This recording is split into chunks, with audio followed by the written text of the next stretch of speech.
I'm starting to come around to your stance on Drew Aller, James. Thank you, bro. It's like look, I'll admit he's got the tools. I'm not gonna doubt he's got this big ass arm. But dude, when push comes to shove, dude, I'm just glad you might have saw what I saw because I wanted to like send you a photo, like even the Black Panther thing. This is your king? Yeah. This is your king? Like, bro. Oh, Dude, it's just getting down to it where you got to win one of these games to turn the tide. And it's the same with James Franklin. I mean, look what he did. He said, it's factual. I'm not good against the big top 25 teams. You see his record, Spence, and what we talked about last week. James Franklin did not leave LSU. He did not leave a blue blood college football team to go coach at Penn State. He coached Vanderbilt, which 9-3, that's fine. And I told you, I think it was when the 12-team expansion came along. James Franklin just got his job saved because he'll always go 10-2 and make it in because what's going to happen? All these 3-loss SEC teams come along. Penn State doesn't play Oregon, Michigan, and Ohio State every year, so they're going to get 2 losses at least. And they're always a good team, you know? And what's funny, Spence? Guess who hasn't beaten a Power 4 conference team yet? There's a lot of them. I saw this graphic. You retweeted the graphic. I won't spoil it, but I saw there's a couple of notable big names on there. Yeah, and I know I've been dogging Penn State, but hey, Texas, come on to this party. Let's lasso, big dog. Yeah, so we're beating up on San Jose State and Sam Houston State. Hey, go beat someone big. Although UT is gonna have a chance to. They do. They got some big games at Florida this week. Oh, that'll be DJ Lagway. It'd be a fun way for him to turn it around. Flash what we saw a little bit of last season, maybe. Very exciting. Spence, I'm not gonna lie, man. I know you was busy at the wedding, cutting up a rug, trying to find you a lonely hottie on the dance floor. But hey, man, you missed out on some good college games. Let me say something, James. I had this thought when I was at the wedding. It's actually not a terrible thing. I know a lot of people give people flack for having weddings in the fall on a Saturday. But I actually have a hot take. I think it's actually great because I think most people that would schedule that, they know at the reception, there's going to be people watching some of the games. And I was meeting a lot of strangers at this wedding that I otherwise would not have met because they had their phone propped up on their water glass. They were watching Alabama and Georgia. There was another one watching LSU and Ole Miss at the cocktail hour. There was even another guy that had the UFC fights on. I was like, okay, that is next level. But people had their phones out. It was a great way to mingle. It's like, hey, let's all hover around this table. Let's meet each other. Oh, you're a friend of the bride? Oh, I'm a friend of the groom. I don't know. It was kind of fun. It worked out a lot better. I think it's a problem that's a bit overhyped. It's not as big of a problem as people make it out to be. I will say it like this. As much as I will complain if someone invites me to their wedding on, like a big week, like if someone had invited me Georgia versus Alabama, I'd be like, come on, man, why'd you do that? But I ain't gonna lie, I cannot miss a wedding because of a college football game. I will have the college football game on my phone. Will I dance to Wobble? Yeah, and then come right back to the game. Will I dance to the Cubic Shuffle? Yeah, and I'll come right back to the game. Will I get that 2 drinks in my hand? Then I'll come back to the game. It was just like you, Spence. At my wedding, you were giving me updates on the Lakers versus the Rockets. Because I need my LeBron updates. It's true. And no matter if I was pulling the garter out of my wife's thigh, I needed LeBron's takes, bro. I needed to know the Lakers are going to win. So I understand it.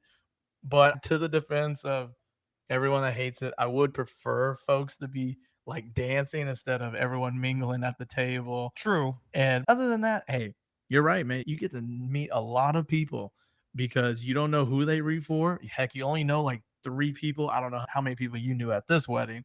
But like, you know what I mean? You barely know somebody. Yeah, man, it's a good time to connect, man. See where people from. See if you can get on a drinking contest with some of these people watching college football. I like it. Yeah. But I will say, the only thing I hate about fall weddings, and it's early fall. Like, I know some people still call it summer when you get to like that weekend of August. It felt like summer down in Galveston, Texas. Like it was like 90 degrees at like 6 o'clock. It was pretty toasty. For me, if you got to do that fall wedding, you got to do it like the second to last weekend to October to like the second weekend in December. Those are your good, like, it's not hot and it's not, but you don't run into too much unless you get in between Thanksgiving and Christmas, that might be tough. That's why you got to do it that would be before Thanksgiving, but you can definitely do it during Halloween. yeah, Nobody's 100%. freaking out. Back to week 5.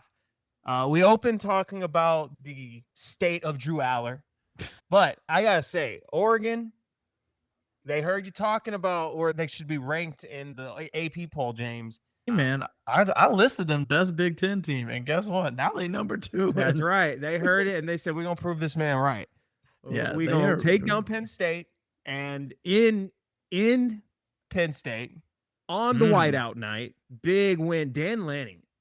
Is there okay, James? I'm gonna hit you with this. I'm just gonna ask a question. Ask a question. Is there a better coach in college football than Dan Lanning right now? If I had to pick then Dan Lanning, the only person I would pick, and it's because I'm a little biased, is just Kirby.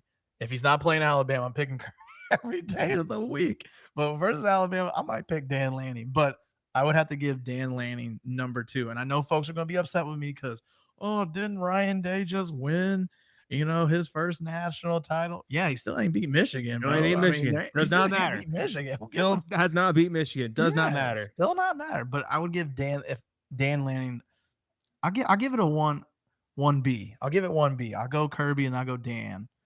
1A, 1B. Yeah, because last I checked, Dan Lanning doesn't have a epidemic of DUIs running amok in his program. No, I'm just saying. Ty goes to the guy whose guys off the field are in pretty good standing for the most part. I'm sure there would be comments that would remind me of some high-profile case I've forgotten about with Oregon, but it's not a thing with Oregon like it is with Georgia. Everyone be cracking jokes about Georgia players and their off-the-field shenanigans with their vehicles and drinking. Yeah, no, and of course, Spence, somebody comes at you, all they're going to say is, what happened when Oregon played Georgia at the Mercedes-Benz Stadium? Oh, it was a neutral site. No, it's not. It's a home effing game. I want Georgia fans to get this out of their ass. The Mercedes-Benz Stadium is not a neutral site game. That is the heart of SEC country. That is basically Georgia's backyard. Like, if you know how teams have to move for a hurricane and they have to play in a different site because they know the hurricane's not going to hit them. This is Georgia's site right here. Like, I get it all the time. Like, when it used to be Bama versus Georgia in the SEC title game, and I'm like, y'all should be winning. This is a home game. Yes, this is kind of a backyard home game for Bama because they always win in Atlanta. But y'all remember, it's Atlanta, Georgia, not Atlanta, Alabama. So when Atlanta and Athens are like 1.5 hours out, you should be able to tilt the tide in your own state. But I mean, it didn't even happen in Athens this past weekend. Spence, I'll say it like this, and I don't want to be a prisoner of the moment because there's only one flaw right now with Bama, and that's their run defense. If Bama plays like that, they could win it all. And I'm not joking. The way Ty Simpson ran that offense in Athens, Georgia, everyone doubted Bama. Yeah, they lost to Florida State. Yeah, I just saw Florida State. Fire DeBoer.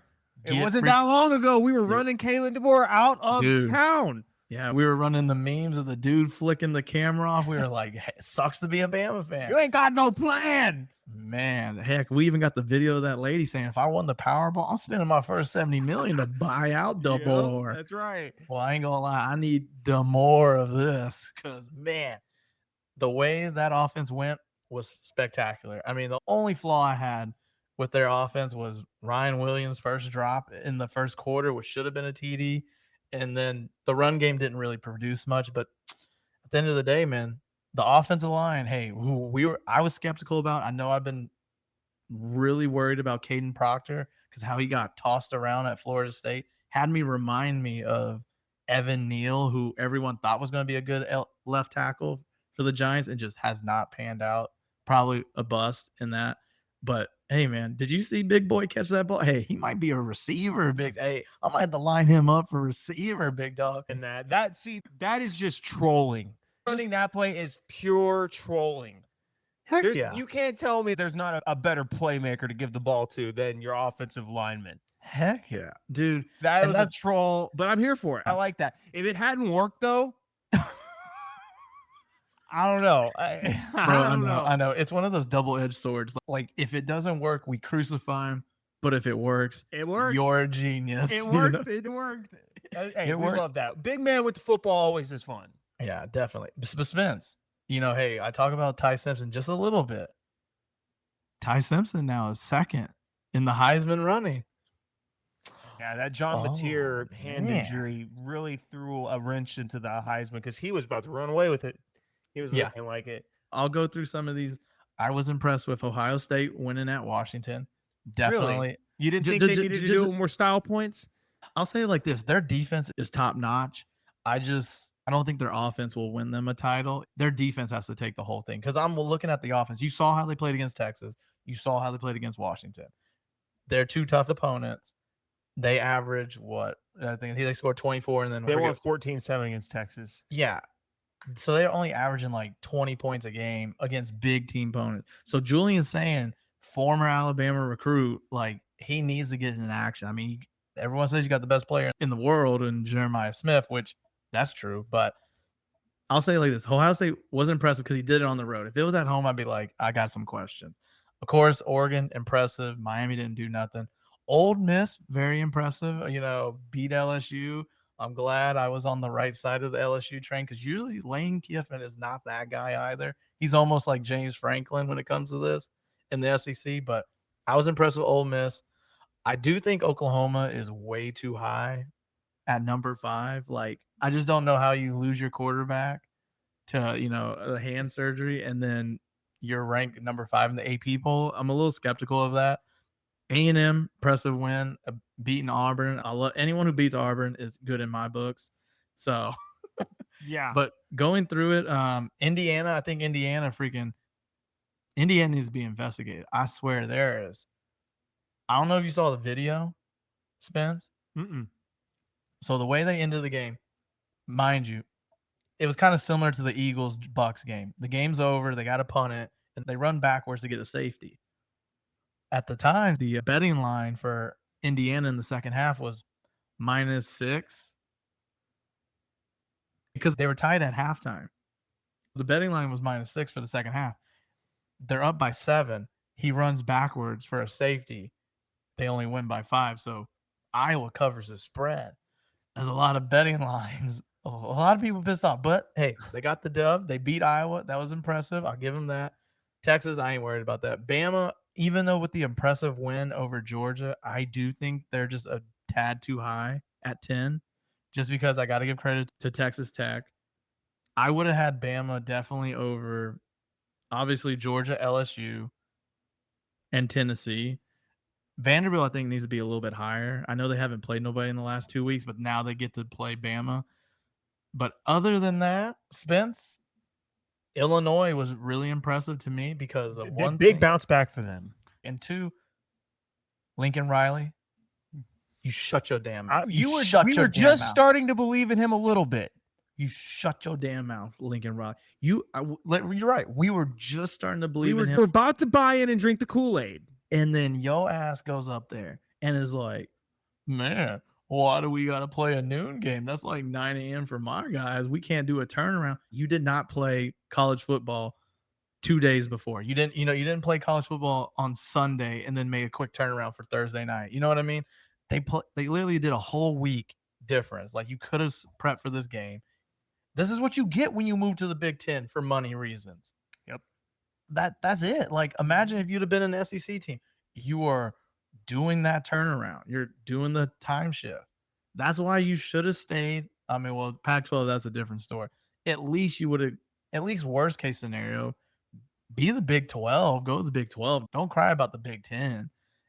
But that's USC's fault. And Lincoln Riley, I'm so disappointed in you because if you'd have just lost and took it up like a man to the chin, been like, hey, I didn't prep my guys well, that's one thing. Hey, it's adjustments. But man, when you go out there days before complaining about a noon kickoff game feels like 9 a.m. for my guys, well, don't play in the Big Ten. Exactly. Guess what? Right. Guess what, Lincoln Riley? The Big Ten's been lucky on your ass too.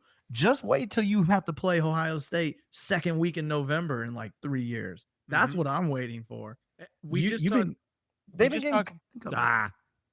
I know. They just been getting freaking swaddled with the Big Ten. Like, for example, they're playing Michigan this week. It's the end of September. Yeah, we just talked last week about how if you join the SEC, you can't complain whenever you get left out in the dust in the college football playoff at the end of the season because you Yeah. went through a gauntlet. This is another thing. These teams have to own the consequences of their conference realignment greediness, right? Because Yeah. James, let me be honest with you. I don't know if we've ever fully talked about this part of it together. No true college football fan, I feel like, likes the state of the current conferences. Is that No, fair? that's I miss the Pac-12 greatly. And I I know miss that it. was always a conference that everyone kind of just trashed on for just having horrible defense and overrated quarterback play that didn't translate to anything. But we loved it. That was always like Pac-12 after dark. Oh, come on. Yeah. Epic times. We don't get that anymore Mm. because they have to boost their playoff chances. Well, that is what you get, Lincoln Riley. You cannot complain about it when you're like, that's just how time zones work, bro. You don't Yeah. get to complain whenever you decided to join a conference that was going to be playing games on the East Coast and Yeah. Central and Eastern time zones. That is what happens. You do not get to complain.